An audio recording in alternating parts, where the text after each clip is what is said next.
what exactly?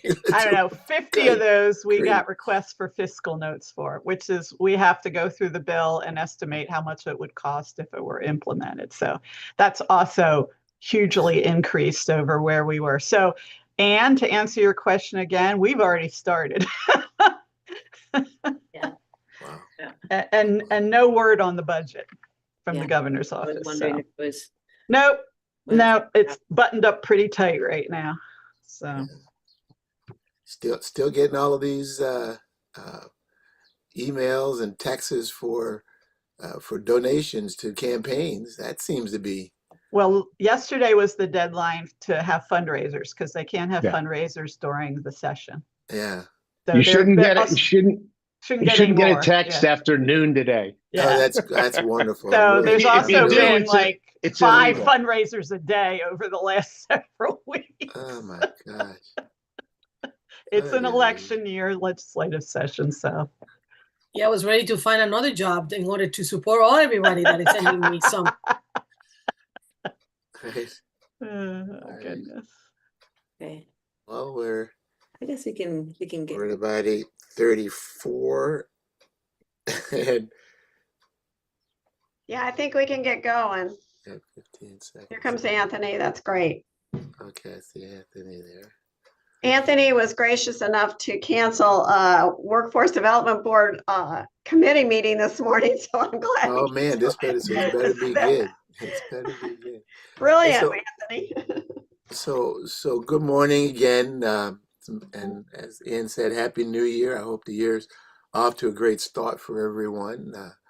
As you know, we're in an election year, a lot going on, and I suspect during the course of the year there will be lots of opportunities for us to make our case of why we deserve a lot of attention during the course of this. So let me start with I get some introductions. If there are some folks we want to make sure we have seen everybody here. Huh? We've got everybody here. Everybody here kind of knows everybody here. I think so. So we can probably forgo that piece of it. So the primary objective is to sort of share some of the BOA committee work and prep for the February 4th meeting. Get a strategic update from Ann, and I wanted to share with you some work that's been going on around the membership. Again, we've got several new members that joined us, and one I think that will be sending another nomination over. We had Jeff, obviously, great to have you here with us. Debbie Dreisman, who is a quiet storm, who's joined the board along with her husband, Frank Islam, who's been a big supporter around elections anyway, and Amanda Cowie. And then we're going to send another nomination I'm really excited about to join us, and that's Scott Royal, who is the current CEO of WestEd. Scott's someone I know well. He's a doer, strong business leader, and I think having him on the board, and as you know, WestEd's a big data collector, so having someone with that and connection to that is good. Also, we'll have Jared Smith, who is the new CEO of MCEDC, joining us. So in total, we've with members, liaisons, and ex officios, we're up to about 34 folks on this. The BOA member engagement will be on multiple areas, ranging from scholarships and mentoring, as well as internships, and how we get our kids hired by some of our employers here in the county as well. And there'll be more of an update as we get on into that. So with that, let me turn it over to Ann to get us started on what's going on with our delegation and the things that has happened since the last time we chatted. Good morning, everyone. It's nice to see you all. I just want to share a few brief updates before we get into some of the meat of the meeting. Just a reminder, this is our executive committee meeting, so we want to not only update the executive committee, but also do some prep work for our February 4th February 4th, right, Mary? That's our February 4th board meeting that's coming up. Yes. As well. So as we were talking at the start here, when everyone was chatting, the FY27 budget will be sent by the governor today, I believe, to the General Assembly. So Ellen and Michael and everyone. Maybe it might be as late as next week, we're told. Okay, well, so we'll be on pins Stay and tuned. waiting to see the fate for higher education in that budget as well. I just want to note that the universities at Shady Grove provided testimonies at the November 2025 Montgomery County Delegation Priorities hearing. We had spoken and written testimony from our esteemed chair, Kevin Beverly, from Chancellor Jay Perman spoke there as well, and so did one of our students, Mariama Cham, who spoke beautifully about her early college experience and her career readiness as well. Those materials have been provided to all of you. And also Dr. Warren Christopher from Sodexo, who's a VP at Sodexo, he provided spoken comments at that as well, speaking from an employer's perspective on the work that we're doing here at Shady Grove. We're scheduled to provide an update to the Montgomery County House delegation on February 27th. The House delegation meets regularly, and there's an opportunity to check in and update with them. Another announcement that I have is we have a really exciting event coming up on February 12th. You'll all receive an invitation to it. The University of Baltimore, or UBalt, as we say here in the system, moved their entire Doctorate of Public Administration program here about a year ago or so, but we're doing a formal launch of the DPA, Doctorate of Public Administration. Here it will be a celebration of public service leadership, as well as recognition of the degree. We have a number of speakers. President Kurt Schmoke is going to give some opening comments at that event. We'll have a roundtable that includes the President and CEO of the National Academy of Public Administration, James Christian Blockwood, the Chief Executive of Howard County, Chief Executive Ball will be speaking, Roger Hartley, who's the outgoing Dean of the College of Public Affairs at UBalt, but he's also the incoming president of the Association of Public Administration as well. And then Dr. Charlene Dukes, who currently serves on the Maryland Higher Education Commission Board. Of course, she's a president emeritus of Prince George's Community College, and she was the interim president at Montgomery College before our colleague, Dr. Williams, joined us. And also Stacy Rogers, who's with the National Forum for Black Public Administrators, will be moderating that panel. So it's going to be an exciting celebration. We'll hear from former students, we'll hear from current students, we'll have this roundtable discussion, a lot of networking opportunities. But the point is not only to lift up the importance of this doctorate, which really emphasizes public service leadership through skilled problem solving and analytics, the degree for our times right now. And so really a celebration of that degree program and building some community around that work as well. And then finally, just briefly, we received a number of lovely contributions at the end of the year. One of note was a new donor to USG for scholarships. Holy Cross provided $100,000 in one-time funding for healthcare scholarships at USG. Again, that's a new donor to Shady Grove. I want to give a shout out to our own Dave Bernura for his work on securing that donation as well. And we'll have a full report on these donations and BOA contributions and things as well at our next board meeting.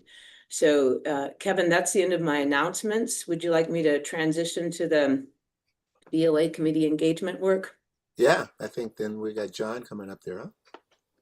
Okay, fantastic. So we're really fortunate. We're going to hear from one of our own board members and co-committee chairs of the Business Enterprise Committee, John Clark.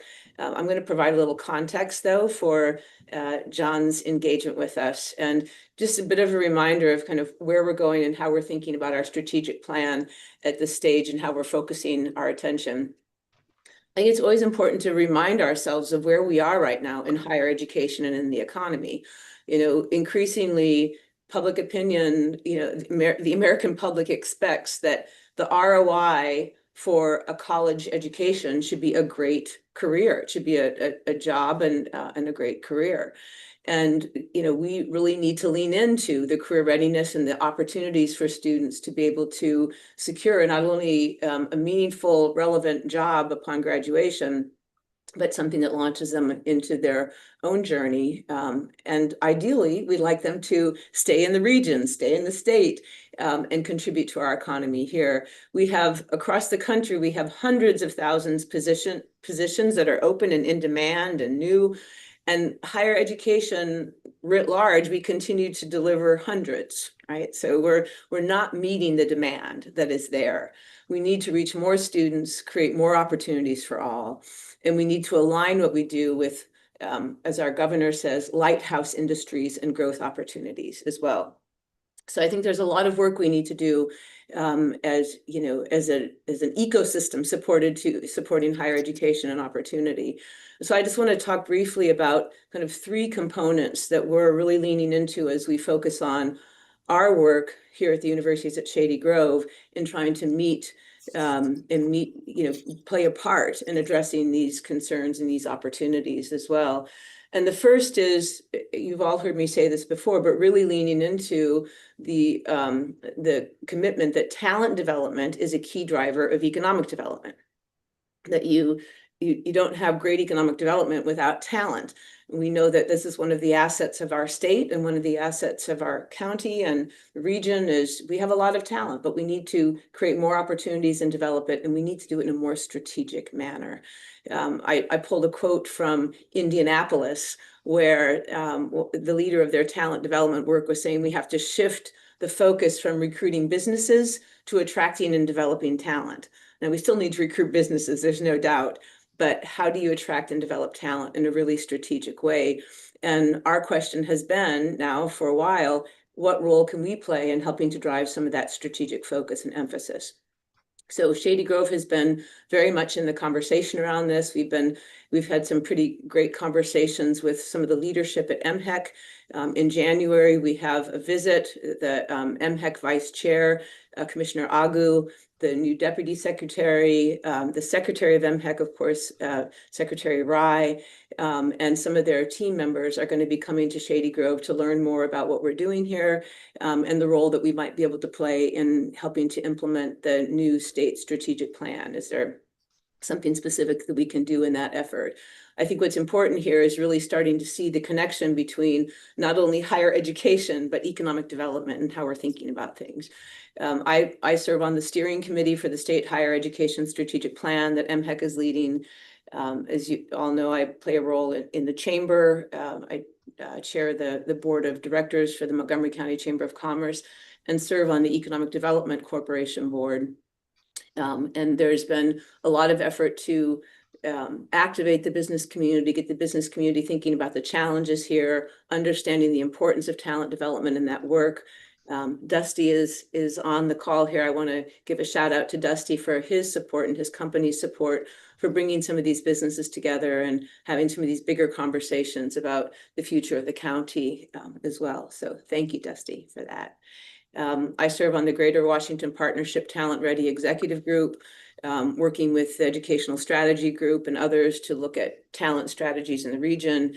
We're part of the Greater Washington Board of Trade and the Executive Lunch Series that focuses oftentimes on talent development. I've had the opportunity to lead that conversation from time to time. So we and our team, we are out there, we are engaged in this, we are learning from employers, we are really trying to focus on this question of how do you, what is talent development? What's the strategic approach to it? And how can we all work together as an ecosystem to help drive this?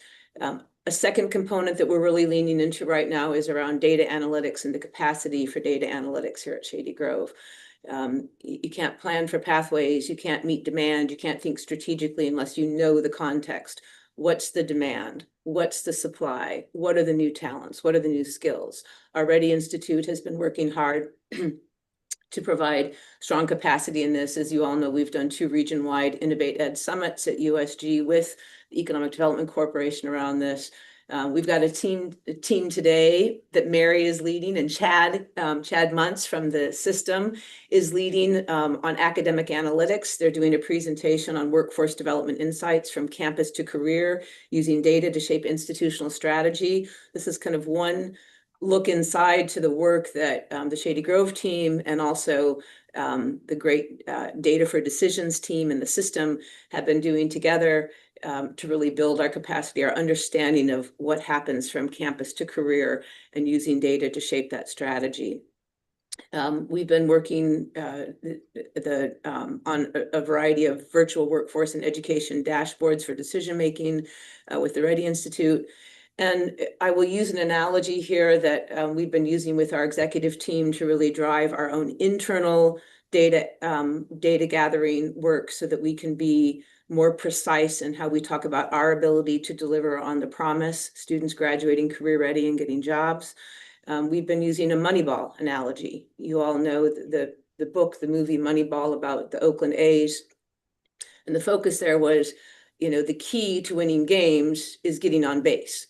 So players who can get on base, that's the key to actually winning games. So they tried to really focus on players who could get on base. And I've been challenging our team to say, what is the equivalent of our getting on base for delivering on the promise? And so how do we think about the data we gather, the work we do? What are some of the most significant and important things that we do in the areas of student support, connecting to employers, career readiness, that really contribute to being able to deliver on the promise? And that's a long-term effort. There's a logic model in there and things that we are working on, but I want you all to be aware that we're doing this ground up work to be able to eventually, hopefully, address those questions in a more clear-cut and straightforward way.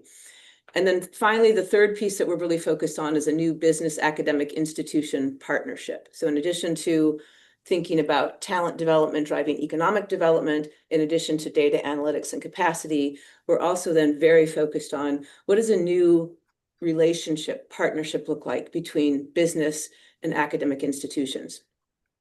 Not just how can we broker something between business and academic institutions. We want to do more than bridging, right? We want to think about how do we work together in a sense of shared responsibility. And at Shady Grove, we've done a ton of work over the last 2 years to reorganize and to develop USG core functions to better support that work. We've met with a number of people across the region and across the country who can give insights to us on how this work is being done.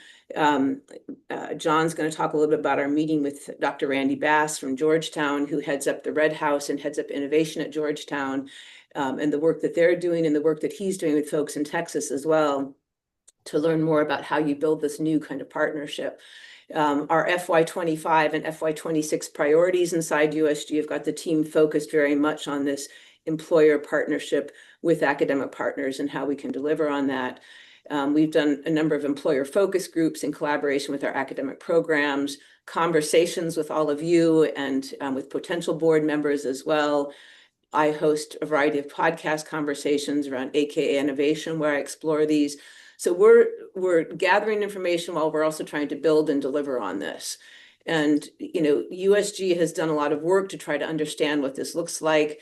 We're developing an employer strategy between staff and our board of advisor members, which John's going to talk with you about a little bit more.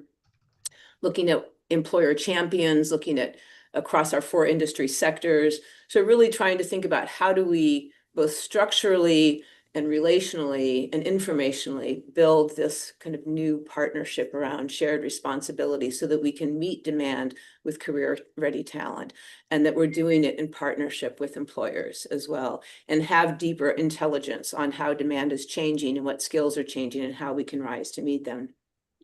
So I just want to say quickly before I hand it over to John, there's 4 really interesting examples out there that we've been leaning into to try to learn from. One is the Texas Talent Accelerator that North Texas is leading. And this is, again, aimed at trying to build a different kind of relationship between business and academic partners. Similarly with the Greater Cleveland Partnership, in Indianapolis are doing similar kind of workforce work as well. And then I come back to the one that really inspired a lot of our thinking, even for our strategic plan, and that's the El Paso Collaborative for Academic Excellence, where they agreed, they focused on how do they improve graduation rates in high school, in the El Paso Community College, and in the UTEP four-year degree program. How do they increase opportunities for career readiness and college readiness?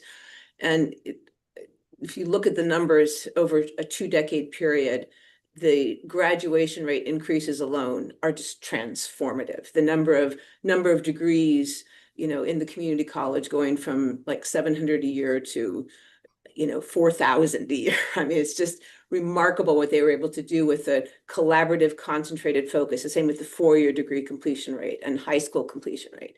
So there's a lot that we can learn from experiences that are out there, and we're doing our best to do that. What I'd like to do now, though, is to say we need.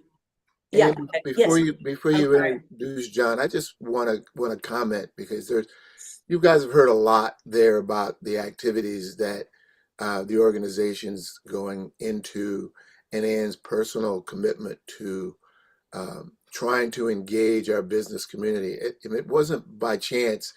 I think she recognized the need to be more involved in the economic development, more involved in the business community by joining and advocating to join those two organizations, both the Chamber and MCEDC. The only way we're going to get this done is if our leaders really do recognize these pipeline opportunities of how business and academia have to work in order to facilitate this. It's happening in other parts of the country, and I appreciate what Ann is doing in looking and bringing those episodes and sharing them with our business leaders through the chamber, through our relationships with the government, of what we're doing or what we should be doing.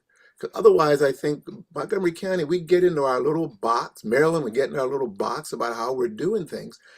And we miss opportunities because we're not paying as much attention to what's going on outside of here. And so again, hats off and kudos to Ann for your personal advocacy for making sure these relationships change over time. It's a slow process. Should be faster. And I think anything that we can do as a board in terms of helping her get this message out and share the things that she's sharing with us with folks we know in the business community, so that they may maybe focus on this with a little different energy than we have. We have to get someone said this, we've got to get our business community out of the tourist mode in our community. But that means operating differently and letting them recognize, letting our businesses recognize that we are engaged and that they should be as well. Thank you, Ann.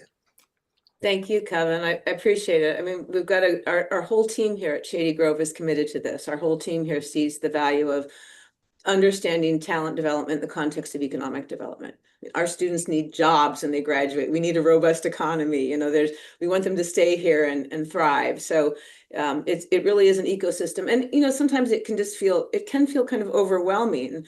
And it's taken me a while to understand how to connect some dots and how to think about some of these things. But they're starting to come together in a really interesting way. And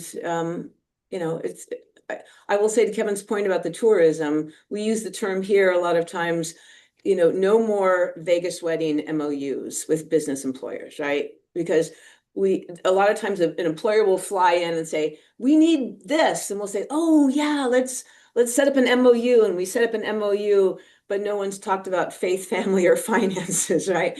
And then you wake up the next morning, and it's like, I don't know, do we have an agreement? Someone left that we made the agreement with. And so we have to be much more systematic in our thinking, which means we have to be initially much more thoughtful in our thinking. And so there's so much work to do with employers who are willing to build a deeper relationship. We don't need to cover the universe right now. We need to be able to test drive and pilot some deep, meaningful relationships with employers that allow us to explore what shared responsibility looks like. And on that note, I want to hand it over to John Clark, who has been, he as well as some of our other wonderful co-chairs of the committees have been giving us good insights and thoughts and suggestions on how we can activate our committee structure with the board, because it's taken us a while to change the structure and now to get clarity on where we can move forward together. But ways that we can start utilizing our committees and our board members to really lean into this work and to help us build this different kind of business academic partner relationship. So with that, John, I will hand it over to you. Great. Good morning, everybody. Thanks, Ann. And just to give a little bit of context to, I guess, my background a little bit, but also involvement in this discussion, is that Ann had mentioned this conversation that she was nice enough to invite me to with Dr. Randy Bass. So Randy heads up a group called the Red House at Georgetown University. He's been a faculty member there for over 20 years, but it's kind of their academic innovation group. He was formerly a vice provost for education. He helped start their Center for Design and Learning, but he was also a faculty member about 5 or 6 years ago when I went back to kind of do a career pivot into higher education from real estate, and was one of my faculty members.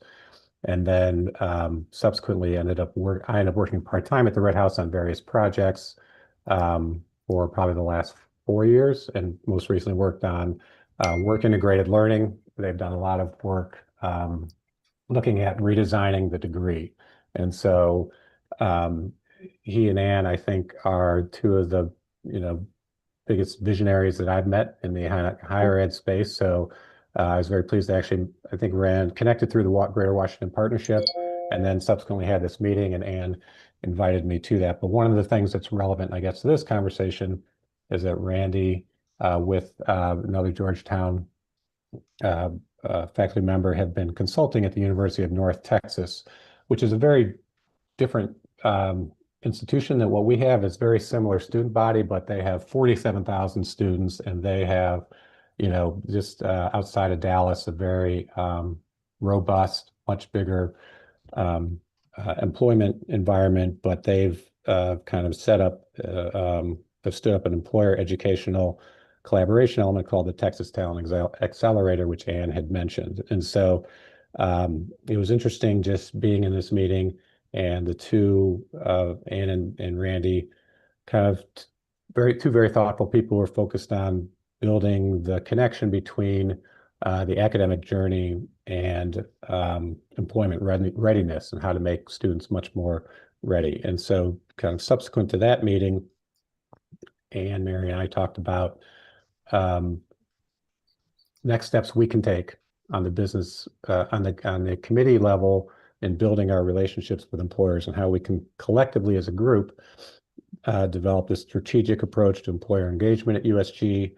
And we talked about some of the concepts we've all discussed in the past about transforming these employer relationships, as Ann mentioned, from these short-term transactional to meaningful long-term relationships that are mutually beneficial, and really building the foundation for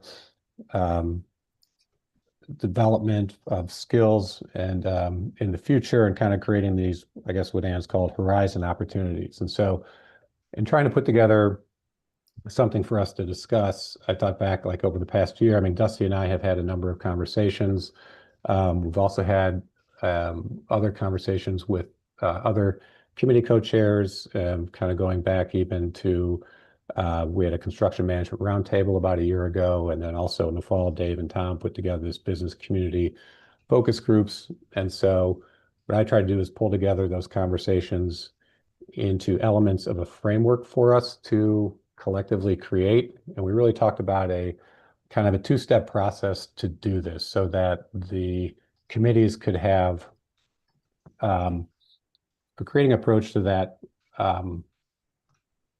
Committee chairs could have a process that would bring kind of intentionality to the process, and collectively build a framework for how we can all function and kind of move forward with purpose clarity, direction, and consistency of communication and interaction with the business community. So the kind of 2 steps would be first a committee chair meeting where we kind of build this framework. And then the second step would be follow-up committee meetings where kind of employers and priorities are identified. So my kind of compiling all the conversations where that really, this framework would need to have a number of different elements. First would be trying to create an intentional, consistent, and structured approach for communicating with employers. Who is communicating from the USG side? So there's kind of consistency of message. Who are we talking to?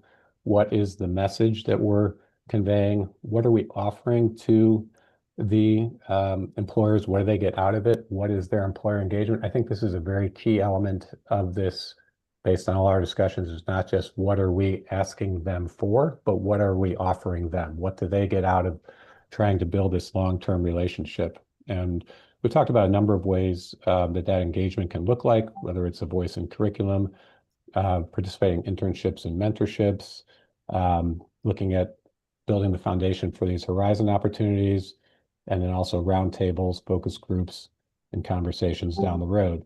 But the other part of this communication is what does USG need and what role do BOA members provide? What is the BOA member engagement and how can BOA members engage?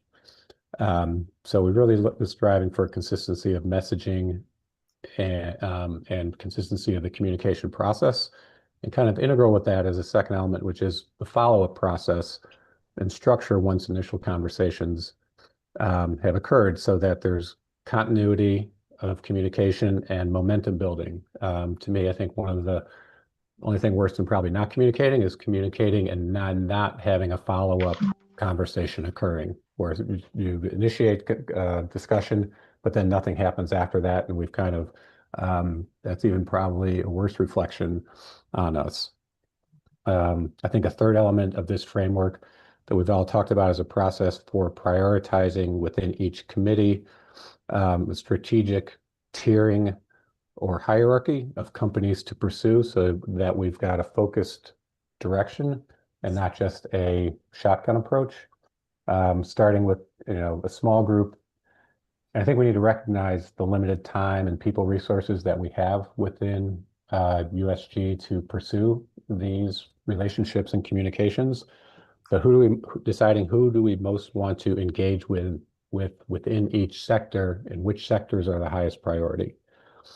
I think a fourth element we've talked about within this framework is really a committee to committee or committee chair to committee chair communication structure to not only share best practices and experiences, but also to ensure that we manage communications around the employer contacts and opportunities so that we're efficient with our time, we're efficient with the company's time, and we're not over distributing, if you will, our communications with them to too many people, and so that it loses context within the organization. And then I think a fifth part would be to develop goals, objectives, and a timeline, whether it's a 6-month milestone or a 9-month, whatever, to achieve certain actionable items for the committees, whatever those goals might be. And so that's kind of the first phase, is the committee co-chairs getting together and collectively building the framework that we're talking about. And then subsequent to that meeting, I think the thought was that the committee chairs would each get their committees together, meet separately with whoever including appropriate USG personnel, develop their own prioritized list of industry sectors, and then the employer targets for the committee focus. So this way, kind of collectively, we have target clarity about which sectors and employers we want to focus on. We selected employers aligned with our academic partners and priorities.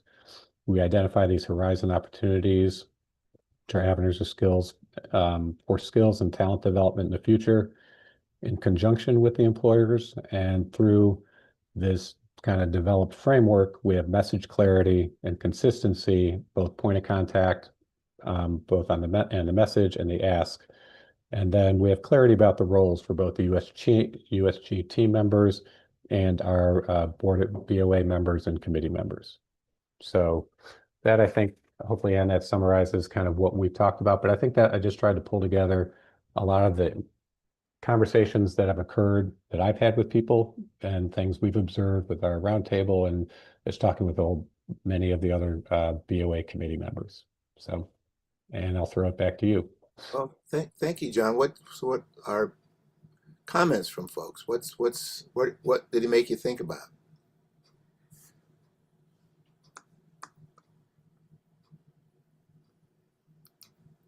Must have made you think about something. Oh, no, good morning, everybody. It's Howard, John. No, I think that's a great approach. It's uniform, it's standardized, and it makes us look like we have our ducks in a row. So I definitely support that, and looking forward to getting help creating a protocol for how we'll move forward as leader. John, I was just going to ask, do you have any thoughts on how you would identify the companies we might talk to first? Would it be based on existing relationships or based on relationships the board might have? So, Jeff, I think that's a great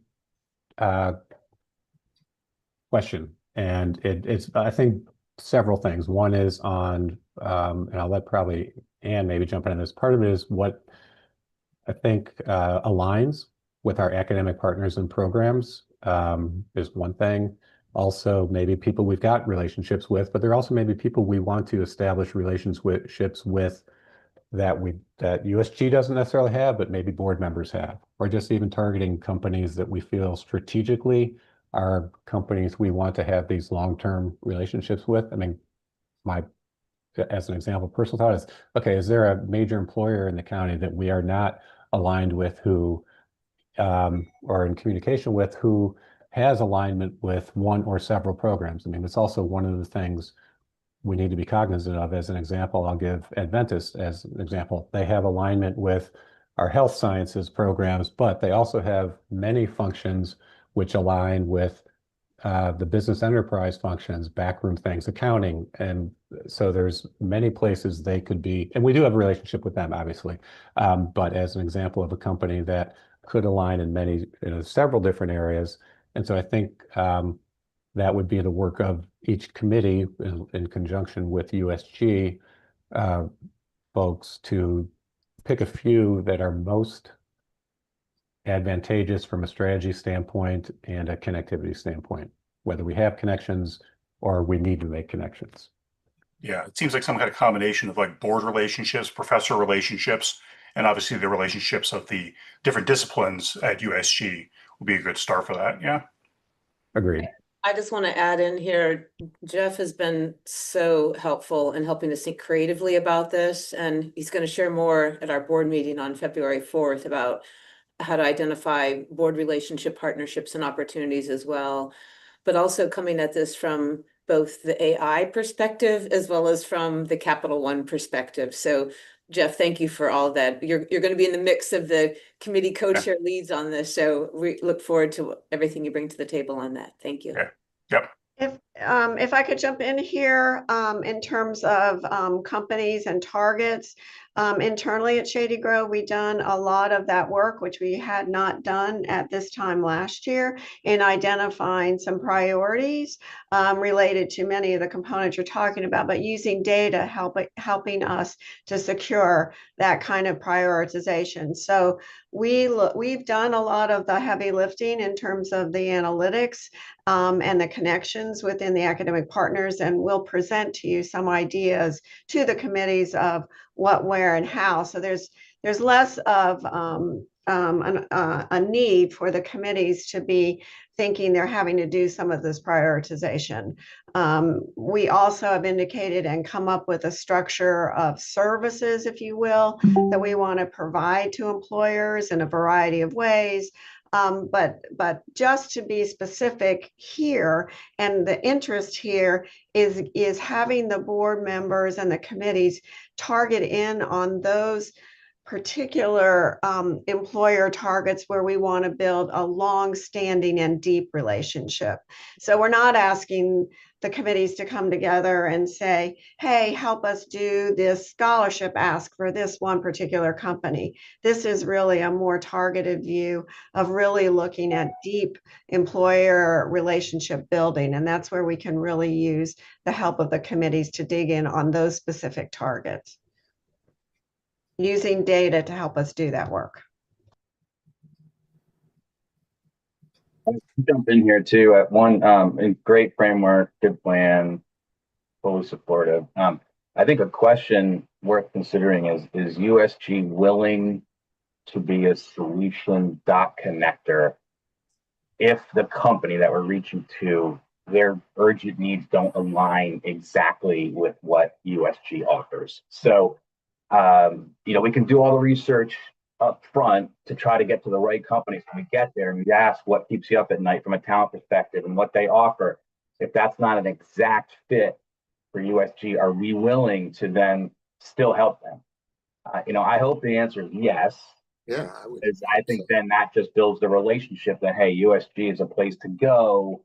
They're going to help solve our problems and connect us to the right service or the right entity. The wrong thing would be, I think, in my opinion, would be like, sorry, we don't offer that. Right. See you later. And so that would just be a thing worth, a topic worth considering as we get really into this. I would definitely say yes, but before others answer, the other component, Todd, that's really important is this is to build a partnership with the employer, because what we would say is, can you work with us to help develop the need for it in the academic community? So it isn't, hey, employer says we really need this, go off Shady Grove and go find a program. We would then turn to the employer, you can help us to show the demand that's needed for this program. So we want them to partner with us to make that program a reality. And so I want to just be nuanced about how it can be helpful, as opposed to just having Shady Grove go on its own and being just a connecting the dots. It's really developing a partnership to help us both get to where we want to get to. But the message that I think Todd's point is that as we get to those academic partners, this is the information that we carry. We are that connection, and that's the point, is that we don't say no. We actually move that into a conversation and demonstrate why it's important. But them going with us rather. Absolutely. That's all my point. Absolutely. Yeah, if we're truly an ecosystem, if we're truly student-centered, we need to see ourselves as part of an ecosystem. And the student journey may not be coming to Shady Grove at that time. They may be going to our colleagues at Montgomery. They may be going to Montgomery College. They may be going to another campus. They may be going to a certificate program someplace. Right? Their journey could take them anywhere, and that journey could very well come back to the universities at Shady Grove at some time as well. So we need to think student-centered is helping the student find their path. And we hope to scale it in a way that more students can find their path across the ecosystem to Shady Grove, but they can find their path, whatever that is. That's the important part, and you're spot on. The important part is that we help that student, that employer, find what they need, regardless where it is. At the end of the day, it's a win for us, for the state, for the county. It's a win. And that's exactly why it is important that we all work together. And we're not an institution that will only want to be looking on our own lenses. What is available? So if Montgomery College is one of our many of the students are coming to USG, okay, what are the things that they are also looking forward to continue their path and continue to their success? And in building relationship with the businesses, what are the businesses? What are other institutions? As you know, AI has become kind of the frontier here in the county. So how, as all of us together, can take the county to the next level in the AI? So I think is working together is going to be the key. Analyzing what each of all of us are looking for and connecting those dots. We have worked in isolation for too long. way too long. And I think that if we can enhance in that aspect, the better work we're going to be doing for the success of our students, starting from pre-K to 12. So we also, that community has to be part of this, so the employers know that we have a talent that is coming down the pipe. And the pipe is that we're building is making sure that they get the education that it will be serving then their the companies that are looking for that kind of talent. So I think, Anne, I commend you with your work and the commend of the work of everybody here and the connection that you have working with Montgomery College, working with the K through 12.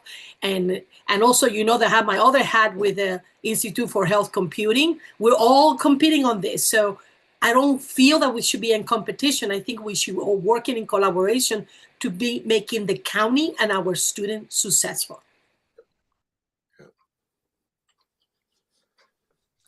Do I hear amen? Amen.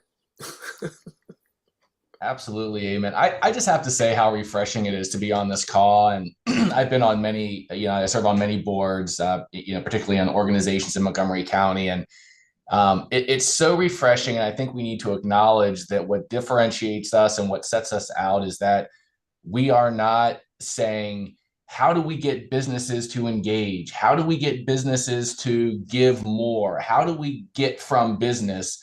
We're saying, how do we serve business? How do we serve industry? How do we serve community? How do we serve clients and students? And I think that's such an important mindset, and why I'm so optimistic and bullish about our model and, this framework that John's sharing, and, how we activate that, because I think at the core of this is, a mindset and a flywheel that activates around serving the needs of industry. And when you do that, a lot of other good things happen. Our students get jobs, our economy flourishes, et cetera, et cetera. Just wanted to, that's my amen for you, Gloria. Thank you, Dusty. Appreciate that. Okay. Well, that's. Could I ask a quick question? Todd had a comment. I think if you could speak to that. I think I was just foot stomping what Dusty was saying. Like, just need to be good consultants to businesses. Listen to what they really want and need solved, versus being salespeople. I think, a lot of times higher ed can be like, hey, we've got our program. Where do you fit? We're trying to sell it to you. And I think, I just feel like, Ann, what you're saying is really let's build that long-term partnership and listen, what you have, and we'll solve your problem. But yeah, I think it's just that dynamic. That's all. Thank you. It's important. Okay. So we're kind of winding. Eric has his hand up. Eric, go right ahead. Okay, thanks. I agree with Dusty. This is a very, very exciting set of discussions about trying to establish a longer term relationship. That includes the government. I put government in business too, such as it is. And so here at NIST, we have a lot of interactions with USG, obviously. And I think we can go a lot further. I just had a question, and maybe about, say, the USG instructors and faculty.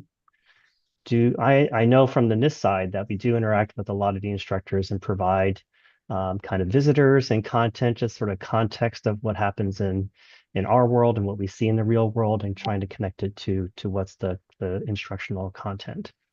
And so how broad is that across the instructors at USG? Do they often do this? Do you know? Maybe that would be a space to where it's a lot easier to establish relationships, because it's not so theoretical or program oriented. It's really grounded in like what's actually happening in instruction and who the students are, what they know and don't know, and vice versa, what the business community or government community knows or doesn't know about the current state of instruction.